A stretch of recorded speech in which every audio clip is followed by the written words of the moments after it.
అట్లాగే మిషన్ కోతలు, దాని మూలన ధాన్యంలో తేమ శాతం ఎక్కువగా ఉండటం, ఫుడ్ కార్పొరేషన్ ఆఫ్ ఇండియా నిబంధనల ప్రకారంగానేమో 17% కన్నా ఎక్కువ ఉండకూడదని, ఆ తర్వాత రాష్ట్ర ప్రభుత్వం ఇచ్చినటువంటి ఆర్డర్స్లో 22% మిగలకూడదని, కానీ వాస్తవంగానేమో మిషన్ కోతల మూలాన వర్షాల మూలాన ఇంకా ఎక్కువ శాతం ఉంటూ అప్పట్లో రైతులు చాలా ఇబ్బంది పడతా ఉన్న పరిస్థితుల్లో మన రాష్ట్ర ప్రభుత్వ సివిల్ సప్లైస్ శాఖ మంత్రులు నాదెండ్ల మనోహర్ గారికి నేను ఒక లెటర్ రాసి ఆయనతో వివరంగా ఫోన్లో మాట్లాడటం జరిగింది. మనోహర్ గారు, ఈ అంశం రైతాంగం చాలా ఇబ్బంది పడతా ఉన్నారు కాబట్టి ప్రభుత్వం తప్పనిసరిగా ఈ సమస్యను అధిగమించడానికి కొన్ని చర్యలు తీసుకోవాలి అని చెప్పి సూచించడం జరిగింది. వాటిల్లో ఏంటంటే ప్రధానంగా ఇప్పుడు ఈ తేమ శాతం అనేటటువంటిది మిషన్ కోతలు ఉన్నప్పుడు సాధారణంగా వర్షాలు పడకుండా ఉంటే తప్ప వర్షాలు పడితే జరిగేటటువంటి విషయమే. అందువలన ఆ సందర్భంగా మార్కెట్ యార్డులో డ్రైయింగ్ ఎక్విప్మెంట్ కూడా పెట్టండి. ప్రభుత్వం పక్షంగా అగ్రికల్చరల్ ఇన్ఫ్రాస్ట్రక్చర్ ఫండ్ అనేటటువంటిది కేంద్ర ప్రభుత్వం ఒక సంస్థను ఏర్పాటు చేసి దానికి నిధులు ఇచ్చింది. అందులోంచి నిధులు తీసుకుని గోదావరి, కృష్ణా, గుంటూరు, కర్నూలు ఈ జిల్లాలలో ధాన్యం పండేటటువంటి ప్రాంతాలలో ఆ డ్రైయర్ ఎక్విప్మెంట్లు కనుక పెట్టేటట్టయితే మార్కెట్ యార్డులో రైతులు, కౌలు రైతులు వీళ్ళు తమ ధాన్యాన్ని ఎక్కువ తేమ శాతం ఉండదాన్ని తీసుకెళ్ళి అందులో ప్రాసెస్ చేసుకుంటే తేమ శాతం తగ్గి ఆ మార్కెట్ యార్డ్లోనే నిలబెట్టుకోవడానికి అవకాశం ఉంది. దానికి అయ్యే ఖర్చు ఒక క్వింటాల్ కింద అని చెప్పి మార్కెట్ యార్డ్ వసూలు చేయొచ్చు, దాంట్లో తప్పేం లేదు. రైతు కూడా ఏమీ బాధపడకుండా ఇస్తాడు, ఇవ్వాలి కూడా. ఆ తర్వాత రైతు బంధు పథకం ఉంది కాబట్టి ఇప్పుడున్న వాళ్ళలో ఎక్కువ మంది కౌలు రైతులు కాబట్టి ధాన్యం వచ్చిన కొత్తలో ధాన్యం రేటు చాలా తక్కువగా ఉంటుంది కాబట్టి అందులో నిలబెట్టుకుని 70% అప్పుగా తీసుకొని తన అవసరాలు తీర్చుకొని ఆ రైతుకి ఇవ్వాల్సింది ఇచ్చేసేయటం అటువంటి చేసేసుకుని అతను అవసరాలు తీరుతాయి, మంచి రేటు వచ్చినప్పుడు అమ్ముకుంటాడు. ఆ విధమైనటువంటి సౌకర్యం ఏర్పాటు చేయాలని చెప్పి కోరటం జరిగింది. దాంతోపాటుగా ముఖ్యమైన విషయం ఏంటంటే లోగడ ఫుడ్ కార్పొరేషన్ ఆఫ్ ఇండియా ప్రభుత్వానికి సేకరించేటప్పుడు 25% ఉండేది నూకలు. అటువంటి దాన్ని వైఎస్ జగన్ గవర్నమెంట్లో ఏం చేశాడంటే షార్టెక్స్ మిషన్లతో మిల్లింగ్ చేసినటువంటి ధాన్యాన్ని క్వింటాల్కి 110 రూపాయలు ఎక్స్ట్రా ఇచ్చి రాష్ట్ర ప్రభుత్వం తీసుకోవటం జరిగింది. దానివల్ల నూకల శాతం 25 కాకుండా 15% తగ్గిపోయింది.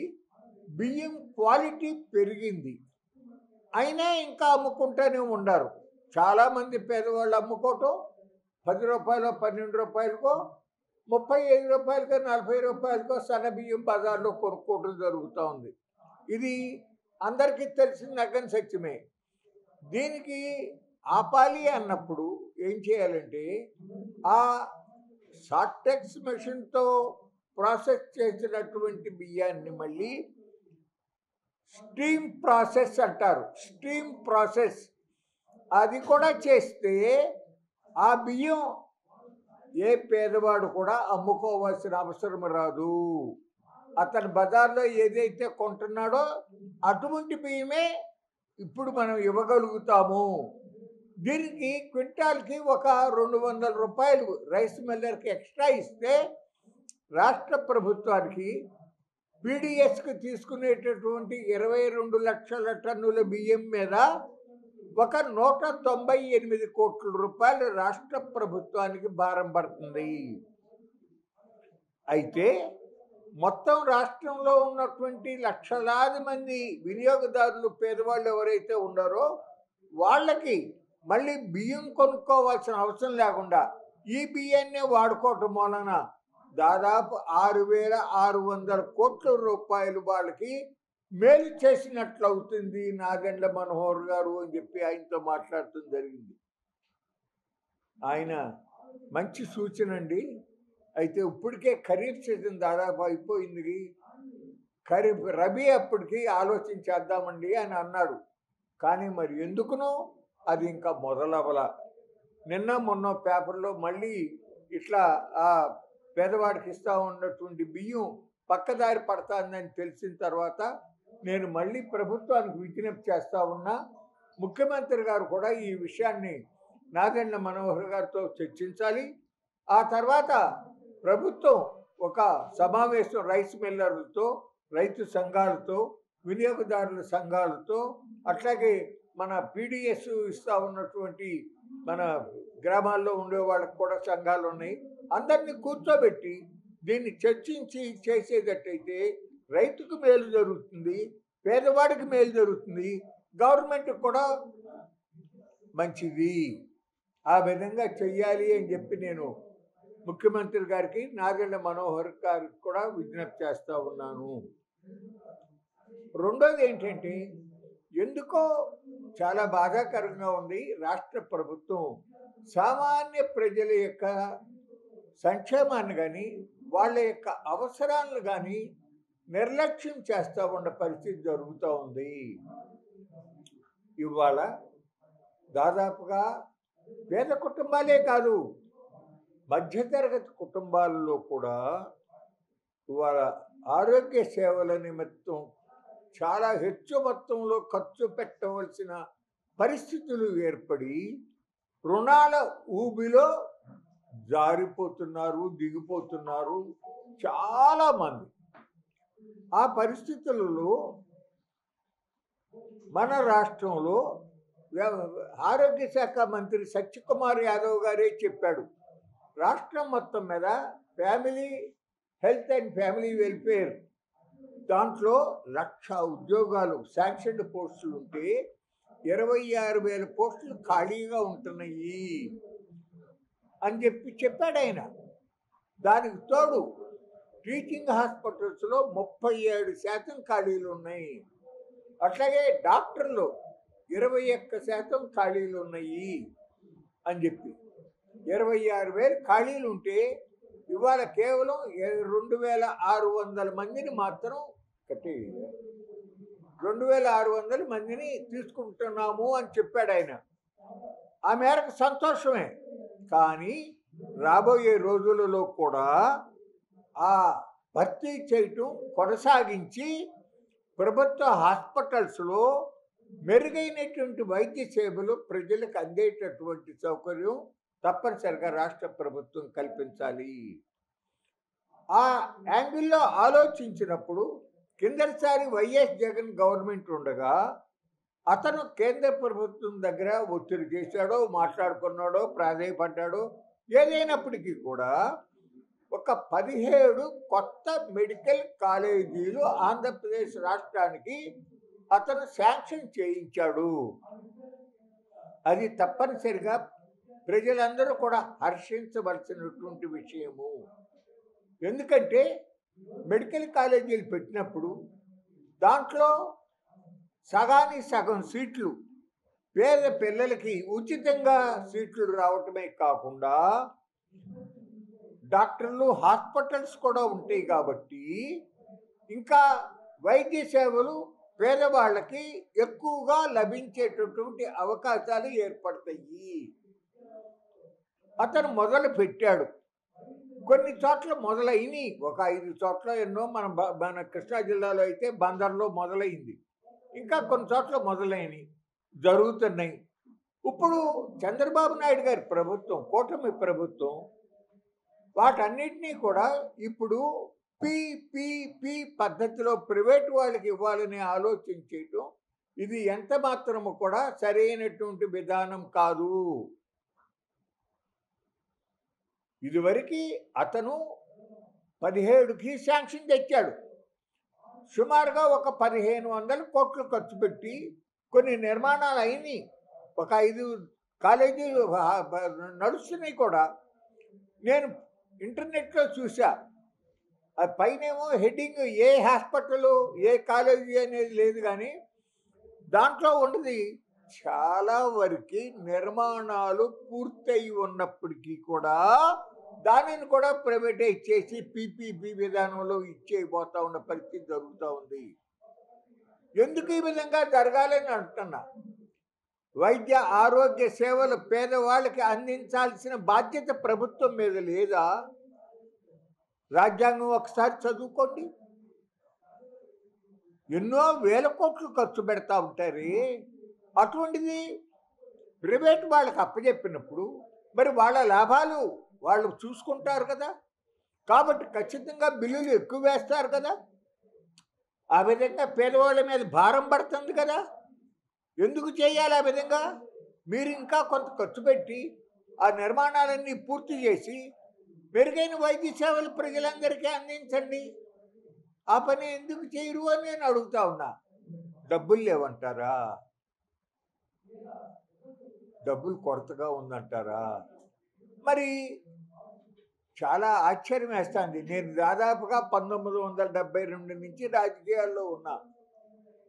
ఈ విధంగా మన బెదవాళ్ళు ఆర్టీసీ బస్టాండ్ స్థలం గజం ₹1,00,000 రిజిస్ట్రార్ వాల్యూ ప్రకారంగా ₹1,00,000 అంటే 50 కోట్ల రూపాయలు ఎకరం. 4 ఎకరాల 15 సెంట్లు 200 కోట్ల రూపాయల స్థలం. అది విశాఖపట్నంలో ఆ లులువే అక్కడ హార్బర్ పార్క్ దగ్గర ఇచ్చిన స్థలం. మనకి హైదరాబాద్లో ఫైనాన్షియల్ సిటీ గచ్చిబౌలి హైటెక్ సిటీలో ఎంత డిమాండు ఎంత రేటు ఉంటుందో అక్కడ ఆ హార్బర్ పార్క్ దగ్గర కూడా మార్కెట్ వాల్యూ 1,50,000 2 లక్షల రూపాయలు ఉంది ఒక చదరపు గజం. అక్కడ 13 ఎకరాల 60 సెంట్లు ఇచ్చారు లులు. అంటే దాదాపు 900 కోట్ల రూపాయలు విలువైన స్థలం కారు చౌకగా టూరిజం పాలసీ అని పెట్టి 1% చొప్పున 99 సంవత్సరాల లీజుకి ఇచ్చారే. ఇంత ఉదారంగా అంత ప్రేమగా ఆ కోటీశ్వరుడికి కట్టబెడతా ఉన్నారు. అదే కాలేజీలు హాస్పిటళ్ళకి ఖర్చు పెట్టి పేదవాళ్ళకి మెరుగైన వైద్య సేవలు ఇవ్వటం అనేది ఎందుకు మీకు నచ్చటం లేదు అనేది సూటిగా నేను చంద్రబాబు నాయుడు గారిని అడగదలుచుకున్నాను మీ ద్వారా. అక్కడ మోడీ మా రైతులకి చీడపీడల వలన కానీ కరువు కాటకాల వలన కానీ వరదల వలన కానీ ధరల పతనం వలన కానీ బ్యాంకుల దగ్గర తీసుకున్న అప్పు కట్టలేక బాకీ పడితే బాబు ఒక్కసారి మాఫీ చేయబోయా అంటే జాలి కలగలేదే. కానీ పెద్ద పెద్ద కార్పొరేట్లకి 16 లక్షల కోట్ల రూపాయలు రద్దు చేశారే. అదే పందాలో ఇక్కడ మీరు కూడా నడవదలుచుకున్నారా చంద్రబాబు నాయుడు గారు? ఇది ధర్మమా?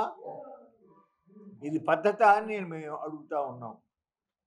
ఇప్పుడు అక్కడ విశాఖపట్నంలో కొత్తగా ఒక పాలసీ తెచ్చారు. GCC గ్లోబల్ కాంపిటీటివ్ సెంటర్స్ అనే ఒక కొత్త పాలసీ తెచ్చి దాంట్లో ఏం పెట్టారో తెలుసా అండి? ఎంత విలువైన భూమి అయినా ఎంత ఎక్స్టెంట్ అయినా ఎంత విస్తీర్ణమైనప్పటికీ కూడా 99 పైసలకే ఇవ్వచ్చు. 99 పైసలకు ఎక్కడన్నా ఉందండి? 99 పైసలకి ఇచ్చేస్తారా? ఇవాళ ఆ 3 సంస్థలకి TCS Cognizant technologies limited ASNR అనేటటువంటి సంస్థకి మొత్తం 54,000 ఎకరాలు ఇచ్చారండి. మొత్తంగా ఇంకా తత్తిమాయన్ని అవతల పెట్టండి. కేవలం బెదవాడ విశాఖపట్నంలో ఇచ్చిన ఆ 4 మొత్తం ఈ 5టికి కనుక చూసుకుంటే దాదాపు 4,500 కోట్ల రూపాయల నుంచి 5,000 కోట్ల రూపాయలు విలువైన స్థలాలను దాదాపు ఉచితంగా ఇచ్చేశాడు వాళ్ళకి. అటువంటిది ఆల్రెడీ 1,500 కోట్లు ఖర్చు అయ్యి ఉంది కాబట్టి ఇంకొక 6,500 కోట్లు ఖర్చు పెట్టి ఆ 17 మెడికల్ కాలేజీలు పూర్తి చేస్తానికి నీకు అడ్డంకేంటని నేను అడుగుతా ఉన్నా. నీ మనసులో నిజంగా సంకల్పం ఉంటే, ఈ రాష్ట్రంలో ఉన్న పేదవాళ్ళకి ఆదుకోవాలనే సంకల్పం ఉంటే, నిజంగా నీకు P4 P4 P4 P4 అని పాట పాడుతున్నారే, నిజంగా పేదవాళ్ళకి మేలు చేకూర్చాలని ఉంటే తప్పనిసరిగా ఇప్పటికైనా సరే ఆ టెండర్లు క్యాన్సిల్ చేసేయండి. ప్రభుత్వమే ఖచ్చితంగా మెడికల్ కాలేజీలు 17 కూడా ప్రభుత్వం నడపాలి. అంతేకాదు, అసలు ఎందుకు ఇట్లా చేస్తున్నారో నాకైతే అర్థం కావట్లా. మన రాష్ట్రంలో ఎక్కువ మంది పనిచేస్తూ ఉంది ఎక్కడ? విశాఖపట్నంలో స్టీల్ మన ఉక్కు ఫ్యాక్టరీ ఉంది, విశాఖ ఉక్కు ఫ్యాక్టరీ. అట్లాగే సెంట్రల్ గవర్నమెంట్ ఫ్యాక్టరీలు ఇంకా కొన్ని సంస్థలు ఉన్నాయి. మొత్తం మీద డాక్ యార్డ్ కానీ పోర్ట్ కానీ కొన్ని లక్షల మంది కార్మికులు విశాఖపట్నంలో పనిచేస్తున్నారు. అక్కడ 450 బెడ్స్తో అక్కడ employees state insurance ESI hospital కట్టారు. అక్కడ కడుతున్నారు, ఇంకా పూర్తి కాల. అక్కడ ESI మెడికల్ కాలేజీ పెట్టాలని చెప్పి సెంట్రల్ గవర్నమెంట్ శాంక్షన్ చేసింది భద్రం గారు. ESI మెడికల్ కాలేజీ, ఆ హాస్పిటల్కి అనుబంధంగా మెడికల్ కాలేజీ ఉంటే అక్కడ ఆ లక్షలాది మంది కార్మికులకు ఉపయోగం. ఇక్కడ మన బెజవాడలో అమరావతి పక్కంట ఎయిమ్స్ ఉంది కదండి, all India institute of medical sciences 180 ఎకరాల్లో ఉంది. చాలా ప్రెస్టీజియస్ ఇన్స్టిట్యూషన్ కదా. ఇక్కడ ఇది ఉండగా దాన్ని కూడా తీసుకొచ్చి ఇక్కడే పెట్టాలని చెప్పి చంద్రబాబు నాయుడు ఒత్తిడి చేసి సెంట్రల్ గవర్నమెంట్ మీద దాన్ని కూడా ఇక్కడ పెట్టించే ప్రయత్నం చేస్తూ ఉన్నాడు. ఏంటి ఎన్ని తొగ్గ పనులు కాకపోతే దీనికి ఏమైనా అర్థం ఉందా? విశాఖపట్నంలో పెట్టాల్సిన దాన్ని తీసుకొచ్చి అమరావతిలో ఎట్ట పెడతారండి? పద్ధతి లేకుండా పోతుంది. రాను విసన్ని చెప్పిందే వేదం అవుతుందా? మీ ఇష్టం వచ్చినట్టు చేస్తారా? ఎవరిని సంప్రదించే పని లేదా? చాలా తప్పు చేస్తున్నారు చంద్రబాబు నాయుడు గారు. ఇప్పటికైనా మార్చుకోండి. ఆ ESI మెడికల్ కాలేజీ విశాఖపట్నంలో పెట్టండి. ESI హాస్పిటల్కి అనుబంధంగా అక్కడ ఉండాలి. సరైనటువంటి దానికి ప్రయోజనం ప్రజలకి, అక్కడ ఉండే కార్మికులకి అందరికీ కూడా చేకూరాలంటే ఆ విధంగా చేయండి అని చెప్పి నేను కోరుతూ ఉన్నాను. అంతేకాదు, ఇవాళ ఇక్కడ లుల్లుకి ఇచ్చింది ఎట్లాగో తెలుసా అండి? విశాఖపట్నంలో కానీ బెజవాడలో కానీ tourism policy.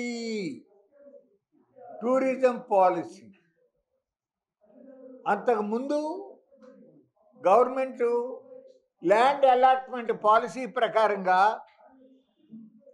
Local Chandrababu Naidu గారు ఉన్నారు, ఆ తర్వాత రాజశేఖర రెడ్డి వచ్చారు. ఈ గవర్నమెంట్లు అన్ని టైంలో కూడా GO number 571 2012 land allotment policy, దాని ప్రకారంగా ఏంటంటే పట్టణాలలో, నగరాలలో, నగర పంచాయతీలలో ఖాళీగా ఉండే స్థలాల్ని భవిష్యత్ కాలంలో ప్రజలకి విద్య, వైద్యం, అట్లాగే పార్కులు, అటువంటి అవసరాలు ఉంటాయి కాబట్టి వాటిని ఎవరికి ఇవ్వద్దు, అట్లా ఉంచండి.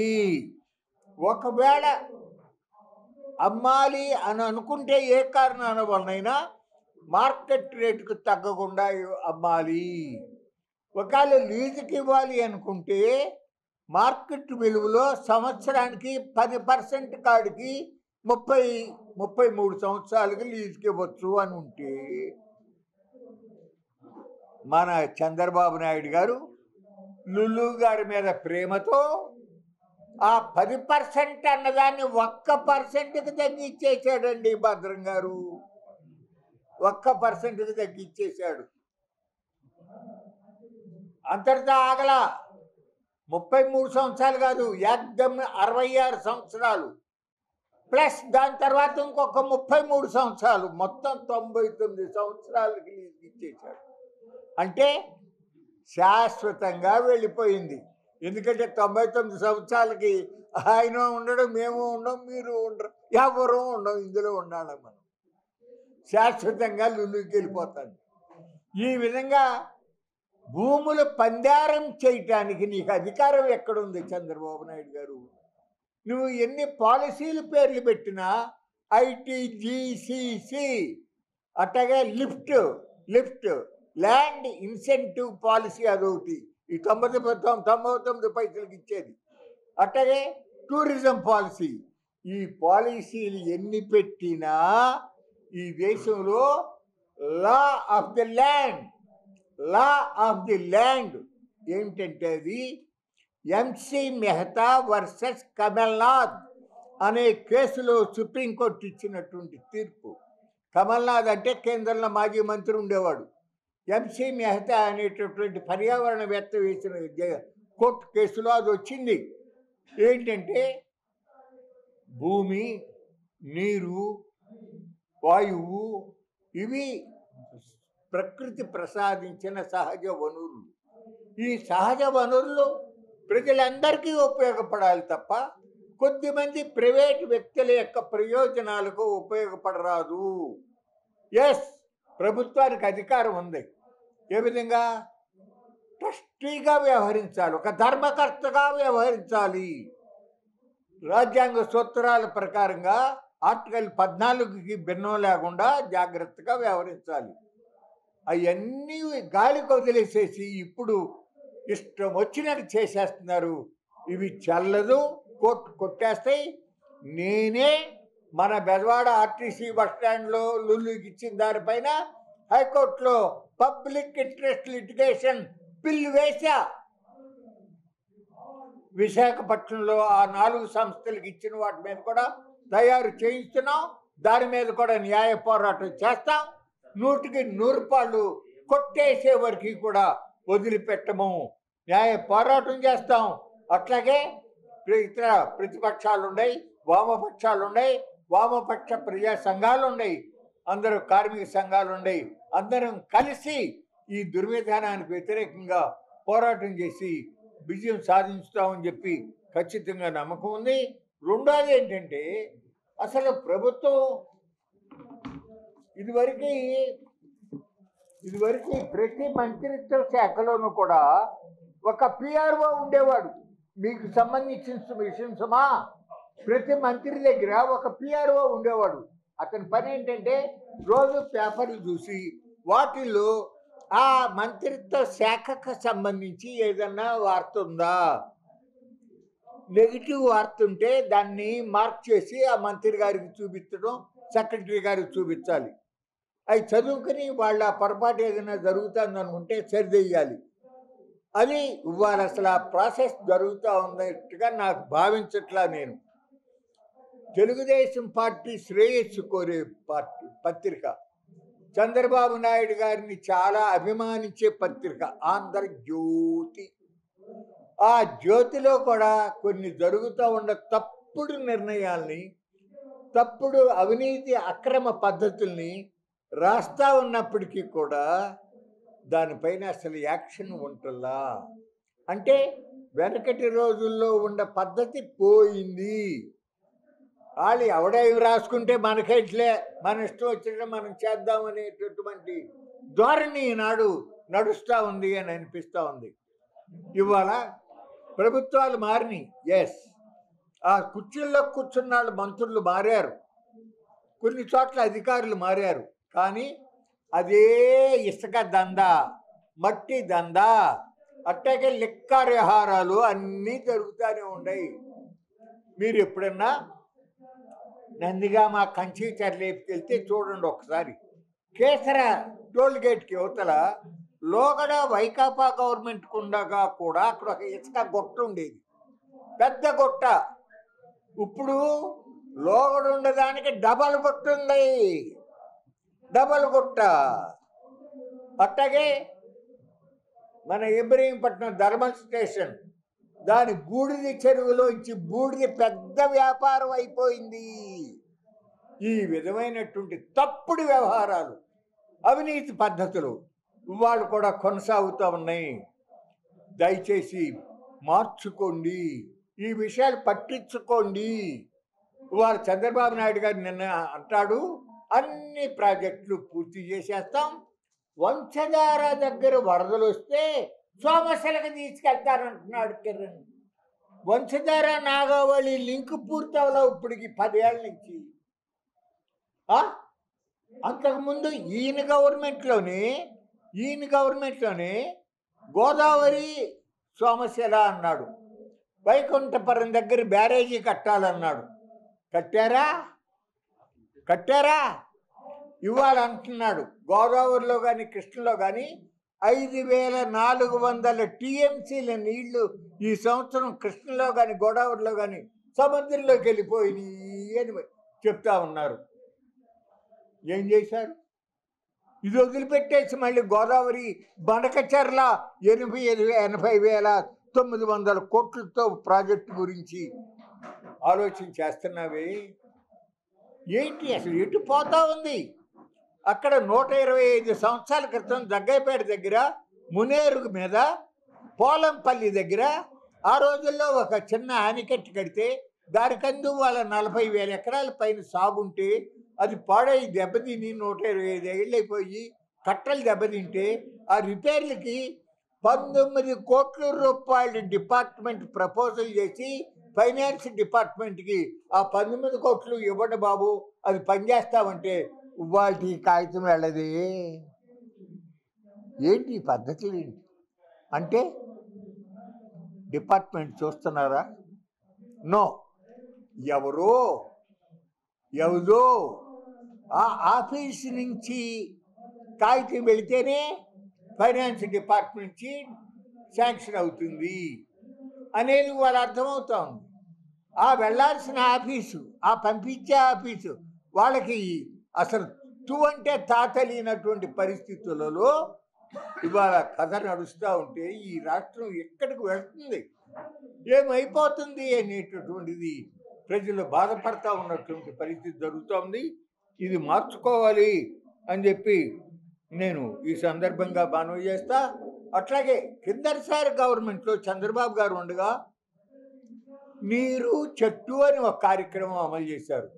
చెరువుల్లో పూడికలు అవి తీశారు. నీరు చెట్టు ఆ రోజుల్లో ఇవ్వాల్సిన బాకీలు తర్వాత వచ్చిన జగనేమో ఎట్టగో చేయడు, ఎందుకంటే ఇది తెలుగుదేశం వాళ్ళలో చేసుకుని ఉంటారులే మనకెందుకులే అని చెప్పి అతడు చేయలా ఇవాళ సంవత్సరన్నర అయితే టీడీపీ కూటమి ప్రభుత్వంలో కూడా అప్పుడు బాకీలు ఏముండయో అవి చూసి ఇవ్వాలి కదా. వాటికి ఇవ్వని పరిస్థితి జరుగుతూ ఉంటే అట్లాగే టూరిజం పాలసీ అన్నావు, టూరిజం హోటళ్ళన్నీ ప్రైవేట్ వాళ్ళకి అప్పచెప్తావా? అంటే చెప్పేదానికి ఏమన్నా అర్థం ఉందా? ఆ పంతులు గారు ఎవరో కనుక హరికంత దాసుడు గారు మీరు వెల్లుల్లిపాయలు వాడమాకండి అని చెప్పారంట. ఇంటికి వెళ్ళిన తర్వాత భార్య వంట వండినప్పుడు వెల్లుల్లిపాయలు లేకుండా చేసిందంట. ఏంటని ఈ దంపతిగా వెల్లుల్లిపాయలు లేకుండా ఉంటే మీరే చెప్పారుగా స్వామి ఇందాక అక్కడ చెప్పేటప్పుడు వచ్చే పిచ్చిదానాది వినేవాళ్ళ కోసం కానీ మన కోసం అంటే అని చెప్పి అన్నాడంట. అట్టా ఉంది ఈ రోజున మన రాష్ట్రంలో పరిస్థితులు అని చెప్తూ తప్పనిసరిగా ఈ పద్ధతులను మార్చుకోండి, ప్రజలకు మేలు చేయండి. అందులో కూడా సామాన్య ప్రజానీకానికి ఏం కావాలి? విద్య, వైద్యం, ఇటువంటి విషయాల్లో ప్రజలకు మేలు చేసి వాళ్ళ అభిమానాన్ని చూడకూడదు. కానీ ఏంటిది ఎంతసేపు అరే సామాన్యమైనటువంటి వాళ్ళ సంగతి వదిలేసి 99 పైసలకి లీజుకి ఇచ్చేది ఎవరికో తెలుసా అండి? ఫార్చ్యూన్ 500లో పేర్లున్న కంపెనీలు అంటే పెద్ద కంపెనీలు అన్నమాట. మోడీ గారు కనుక ఏ రకంగా అంబానీకి అదానికి కట్టబెడుతున్నాడో ఇక్కడ మన చంద్రబాబు నాయుడు గారి ప్రభుత్వం కూడా ఫార్చ్యూన్ 500 జాబితాలో ఉన్న కంపెనీలకి 99 పైసల కాడికి ఎంత ఇస్తే 10 ఎకరాలు కానీ 20 ఎకరాలు కానీ 30 ఎకరాలు కానీ ఎంత అడిగితే అంత ఇచ్చేస్తానికి పాలసీ పెట్టారు. ఇది పద్ధతి కాదు. మార్చుకుని ప్రజలకి, సామాన్యులకు మేలు చేయండి, మా రైతులకు మేలు చేయండి, లేబర్‌కి మేలు చేయండి అని చెప్పి కోరుతూ, నువ్వు నిజంగా P4 అమలు చేయాలనుకుంటే చంద్రబాబు నాయుడు గారు, ముందు మీ మున్సిపల్ అడ్మినిస్ట్రేషన్ మినిస్టర్ నారాయణ గారు ఉన్నాడు కదా! ఆ నారాయణ గారి విద్యా సంస్థల్లో 90% సీట్లు మామూలుగా పెట్టుకొనియండి. మామూలుగా ఇచ్చుకోనివ్వండి. ఒక్క 10%, కేవలం 10% సీట్లు ఉచితంగా పేదవాళ్ళకి ఇమ్మనండి. ఒక్క 10%. మీ P4 అదే కదా! ముందు ఎప్పుడైనా మనం ఏదైనా చెప్పామంటే ముందు మనం ఆచరించి చూపించాలి కదా! కాబట్టి నారాయణ గారు మీకు అత్యంత కుడిభుజం, మరి ఆయనతో చేయించండి. అప్పుడు శ్రీ చైతన్య వాడు చేస్తాడు, భాష్యం వాళ్ళు చేస్తారు. అప్పుడు ఎక్కడికక్కడ పల్లెటూళ్ళల్లో కానీ, నా పట్టణాల్లో ఉండే చిన్న చిన్న సంస్థల్లో కూడా అక్కడ స్థానిక ప్రజలు అడుగుతారు, జరుగుతుంది. అప్పుడు కొన్ని లక్షల మంది పేదవాళ్ళ పిల్లలకి చదువుకుంటానికి, మంచి చదువు నేర్చుకుంటానికి అవకాశం ఏర్పడుతుంది. ఆ కోణంలో ఆలోచించండి అని చెప్పి నేను ఈ సందర్భంగా విజ్ఞప్తి మీ ద్వారా చేస్తున్నా. మీ అందరికీ ధన్యవాదాలు.